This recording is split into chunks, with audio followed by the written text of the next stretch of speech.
Yeah, we're kind of going to flip the switch a lot here for the end of February. And for March, that happens quite a bit where you're going to have a couple days of spring-like and then winter's going to come back in too. So get ready. It's going to be March is more like that. And even into April too, we start seeing that. So, but for this weekend, or at least this end of this work week, we're going to have that cold air. It's going to be pushing off to the east for the next couple days. We're getting a little bit of a pull of warmer conditions ahead of a cold front. You can see warmer temperatures come back up briefly, but then really quickly behind it, that cold air surges right back into the Midwest, pushes off to the east for the weekend, keeping us cold. Next week, that boundary sits right over just south of the Central Plains. So we're going to have to keep an eye on how far that comes up. But I think by midweek, it's going to get pulled northward. That is a system's going to be coming through. So we should get at least seasonable for the second half of next week, which at that point, a lot of areas should be near the 40s. Unfortunately, it could come with some rain or some precipitation as a system develops along that boundary too. So more to come on the next week with the uncertainty. But for tonight, it's definitely still going to be cold out there. Further north and east to go, or at least further east to go, colder just because the cloud cover won't come in its place. So you see single digits down here.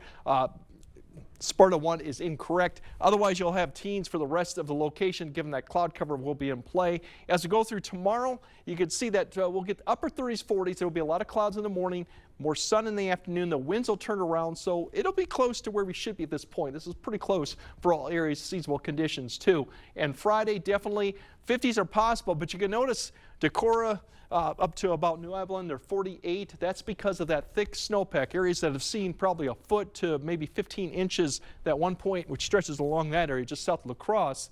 They could remain in the 40s given that snowpack will prevent that. So that's the area they'll probably stay in the 40s. Otherwise, a lot of areas will still be able to reach the 50-degree mark. The winds will pick up in the afternoon because that front will be coming. And unfortunately, winter comes back Saturday. There's your highs. Really, once again, back in the 20s. We'll have the snow in the morning. Cold conditions too. That'll continue for the weekend. Now, for the time being, here's that little weak disturbance that's heading to the south. The snow actually goes all the way up to maybe about Waterloo in Iowa. That'll provide more cloud cover for areas south and east. Not in the way of too much snow with this too. And then the warm front out to the west in the Dakotas, that's pushing east tomorrow morning. That could provide a little bit of snow, and we'll kind of track it out here. You can see cloud cover overall, not too much in the way of maybe some flurries down in this area, but later in the night, cloud cover increases overall for all areas as that warm front begins to approach. And you notice the arrows coming from that red south direction. That'll help warm things up or keep them overnight. Here's that little bit of snow that could come through just north of Eau Claire, probably just in the morning hour. We could have a little bit of flurry activity too stretched down to La Crosse. That'll get out of here by the afternoon hour. More sun. The second vent we're tracking has a more potential for accumulation. You can see right where that is, about plus greater than 3 inches, and this would be Saturday along or just along and south of I-90. So something to keep in mind of.